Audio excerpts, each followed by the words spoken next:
So the morning chanting, puja, is it energizing the throat chakra? So open the throat to chant. Means that when you're chanting, you're just kind of really noticing if you're tight around your neck or your collar, your upper chest, and just really loosen there. Even more important than getting every word right is to use the practice, for getting resonance. It's not a public performance. It's part of our practice. You just notice this area, the throat, the upper chest, just dropping the shoulders, loosening up around this area, so you can breathe fully. Deliberately keeping the throat loose, letting the air blow over the voice box, and so you get this droning resonance from that openness of the throat. This is actually much more than just even making a sound. It's to feel the kind of this resonance in your body, and particularly in this area has an effect. It just opens up the emotional quality, the heart quality. How many heart qualities are just held back because you have one has this tightness in the throat, can't speak. So often this is what people say, is it? Not heard, not listened to, can't express it, can't have my say. And what's actually being meant here is somehow there's things, moods, qualities that are not really being able to be put out there, to be felt. Somehow in just being able to resonate them and feel them, that's all we're asking for, really. Not to have an answer or even feel good, but just to be able to feel and resonate. So there's something about resonance that's particularly beneficial, whether resonating the good, the bad, the bright, the dull, the confused. There's resonance with it. There's this capacity for the resonant mind to listen, to be spacious, to be empathic. And somehow that's tremendously helpful.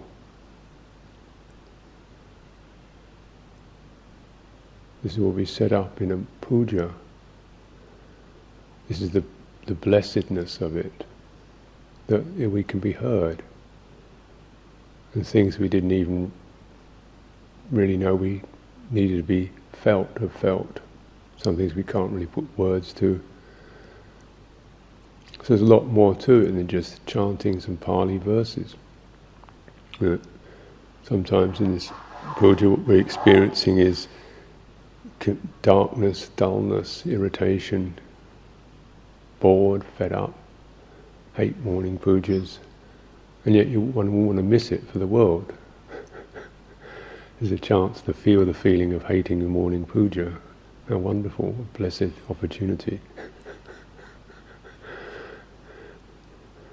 And just feel the complaining mind in all its glory, kind of fault finding with everybody else. The relief. Just to be able to resonate with that. Not that we're particularly encouraging these moods, but somehow in the letting it out. And it's this helpful way of letting it out, because you're not actually saying anything unpleasant that's going to hurt anybody or affect anybody. But whatever is present, you just say, well, let it be out there and resonate with it. Then it's heard, listened to. That's the blessed one. That's why we praise the Blessed One. That's the Blessed One right there. The hearing of our energies. So that's most of what it is. Dull energy, stagnant energy, frustrated energies. And of course, joyful energies, rapturous energies, aspiring energies. This kind of movement. Movement of the energy system, bodily one, the emotional one.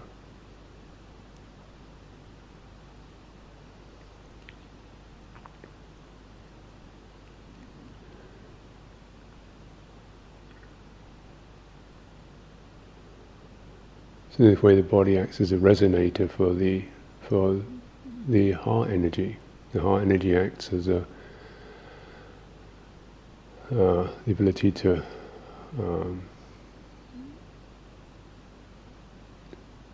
put into mood tones and listen. And then the thought faculty, or the witnessing, watchful mind, and contemplate this whole sense, this whole what's happening, what's present. What's the point of this?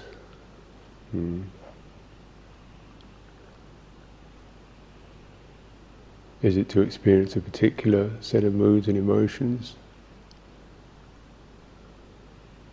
Is it to not experience particular sets of emotions? Or is it just to find where is the, right now, where is the dukkha and the suffering, the stress, the tension, the conflict, and where is the ending of that?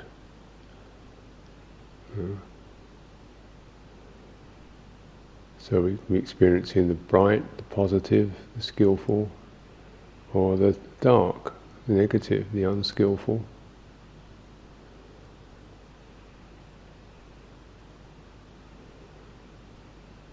We might find that actually what we want to expand the feeling of is the bright, the skillful, the sense of here we are together. There's a sense of wonderful, specific suchness to this. Just the particular voices at this time will never be this way again. Something very such about it, just this, and it's personal, it's embodied, it's manifest. Suchness is the manifestation, specific momentary manifestation. It's not some disembodied experience, it's the specific manifestation that is just of this moment. There's something delightful in that. Whether it's mundane or gross or whatever, just the specific momentariness of it is the suchness. That's a kind of blessed quality. When we tune into that, something, just to be able to tune in at that level, everything is of that nature.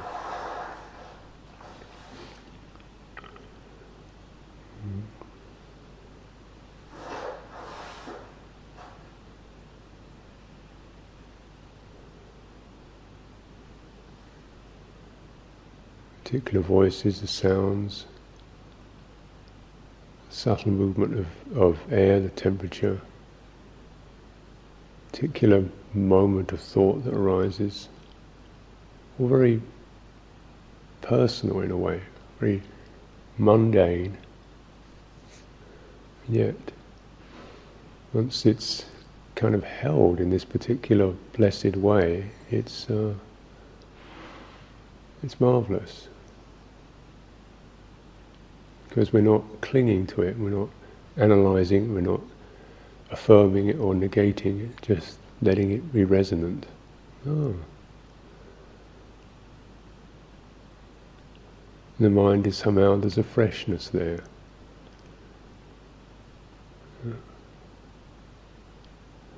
We expand the feeling of that.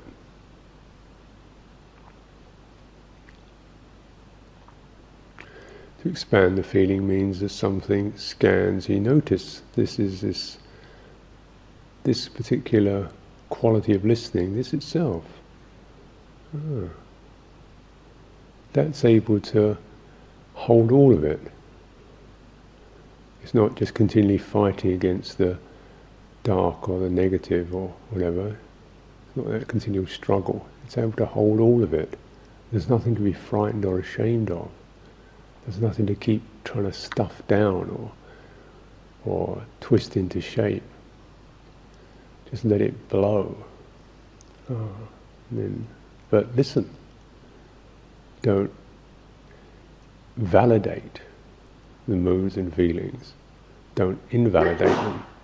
In other words, we're not kind of building up a whole kind of analysis of how we are or the way we should be or the way it could be and kind of concocting something, adding to it, giving it substance. We're letting it be just such. That's the point of devotion, the miraculous point of devotion. It transforms the world. Expanding the feeling of that means you dwell in that. And to dwell in it often means you've got to actually stay with that process where the thoughts, the feelings in the body are also held in that way. The sensations of breathing in and out. So you've got something specific to marvel at.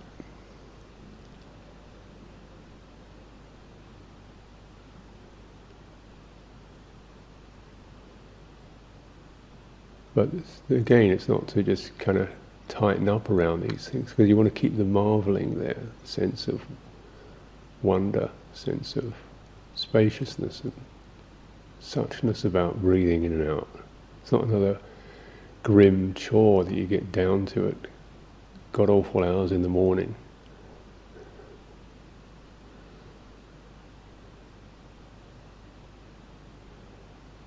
So it's just going to be just feeling the swelling in the belly, the movement of the clothes, the tightening, the rushing of movement of air in your throat, behind the bridge of the nose. Or perhaps it's just a matter of being with your energy as it is, and holding the body, just straightening the body, lifting it carefully, shaping it up with each breath, lifting from the hips, just gently like you're stroking a cat. Just lifting it from the hips and opening the belly.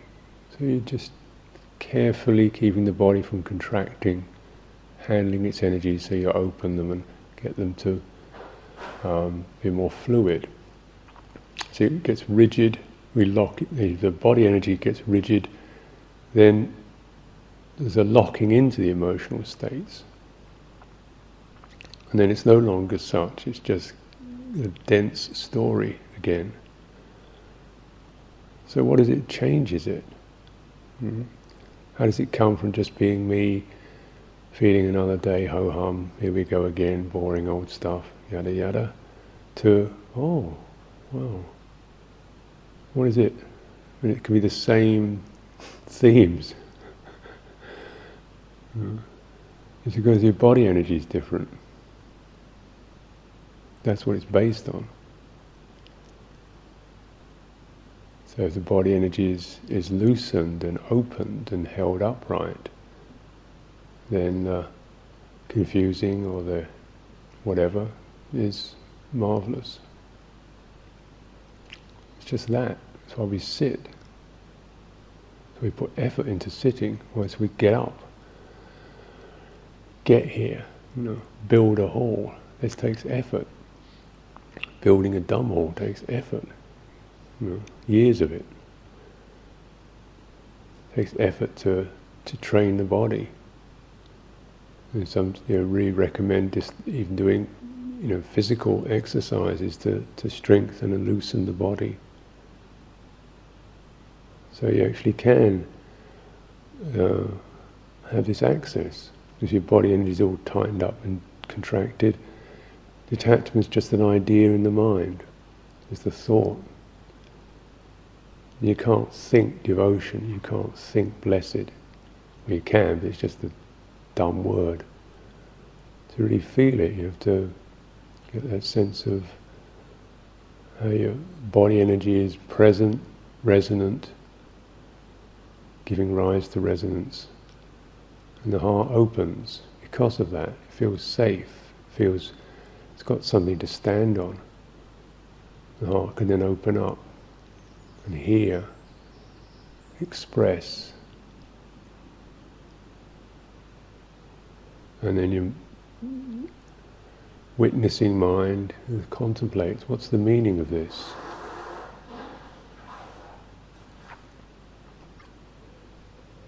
Where is the ending of stress and suffering and conflict? So there is an application of the analytical. Very simple analysis, just suffering, non-suffering, contraction, non-contraction, struggling, opening. You know. Sometimes this is just it can be something as rudimentary as just opening the eyes, trying to get your presence established first of all. That's the first thing. That can be hours, could be a substantial part of every sitting. Is just getting your presence established, a body presence. These simple things that we overlook, we forget. The basic ABC, but somehow mind easily slips over them. Getting the posture right, firmly settling in the ground, opening the base chakra, opening the belly, opening the solar plexus, holding the body up, dropping the shoulders, bringing the head into line so the neck isn't leaning forward. It's real kind of primary stuff, and yet you can lose it, not establish it. You're trying to move ahead, think, well, let's get into samadhi or something. But you always got to do the basic stuff. You can't, because the basic stuff is actually, once you get that right, that's where you require the, if you might say, gross effort, or the kind of obvious effort, physical effort. That's the first level of it. It's just this much. Then the effort gets subtler. Feeling into where you feel you're tight across your chest, loosening the arms, in the fingers, sensing around the temples, the forehead, the eyes, breathing in, breathing out, lengthening the breath impression so you open up internally. Maybe this is it. Just doing this for an hour or two.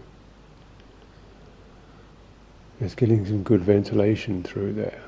Opening the palms of the hands, the soles of the feet, breathing in, breathing out. These places that can tingle.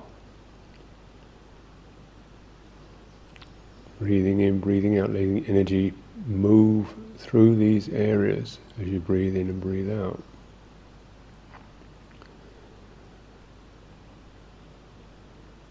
And whatever mood is felt just in that opening up, the grumpy, the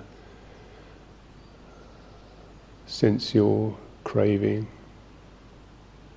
whatever it is, breathing in, breathing out, breathing it through, cleaning it out. Blessedness.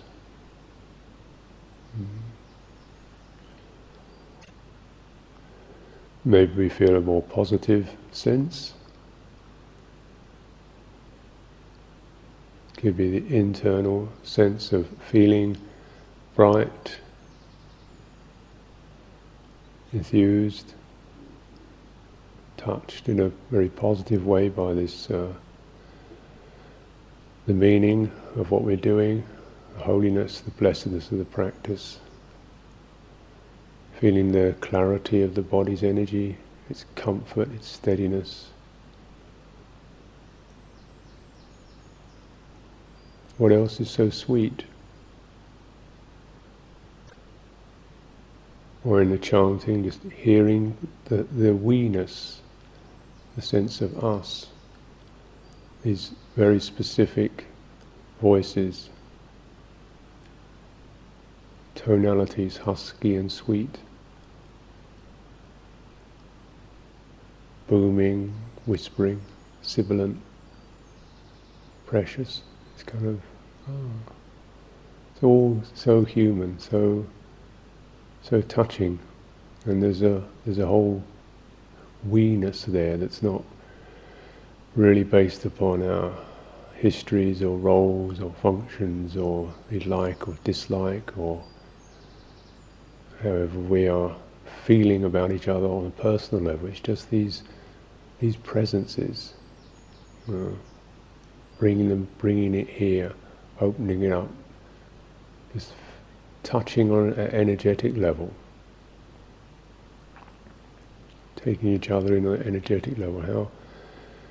How lovely that is. That we can experience something called we. How does a something called, which seems so singular as me, and yet as valid and as necessary, is the we. When there's, if there's, without we, how is there any kind of sense of being heard or sharing or resonant or offering or receiving? However, with that. So when we come to this in a more positive sense, we feel a sense of offering to whatever, to anything outside ourselves, the hungry ghosts, the devatas, everybody in the room, the parents, teachers, anything that's out there, just may it be that way, bless it, offer a sense of really sending our resonance, because of this, just this marvel that there's a plurality that you never really understand, you never really can add it all up. You never really fathom it.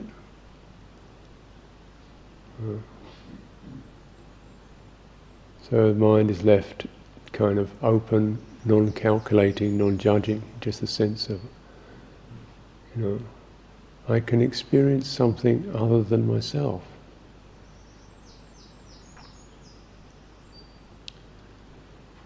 So that's pretty amazing. I seem so in myself a lot of the time, so stuck in it, so embedded in it, and then you kind of, it's something else. So this me thing is just only ever part of the picture. And how we need to know that, how we need to sense that, so we can get some perspective on it, not just be continually recreating it in its own little self-important, self-involved, self-pitying ways.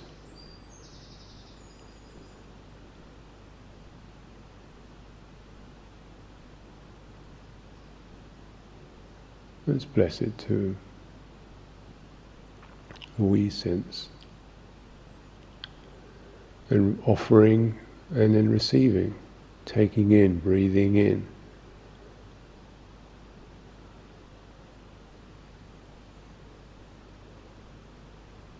Something listens, something shares, something is present, something stays with, something holds, something bears with. the moods and the churning and the feelings. Refuge there. This is where the devotion becomes a confidence, unshakable confidence. Something bears with, something is a resilience, a resonant, innocent resilience.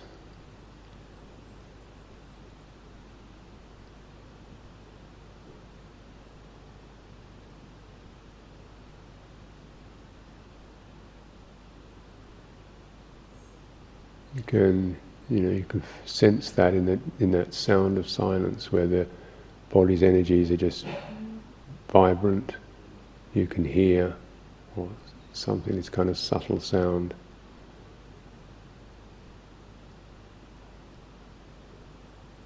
Wrapping itself around the thoughts and moods, feelings.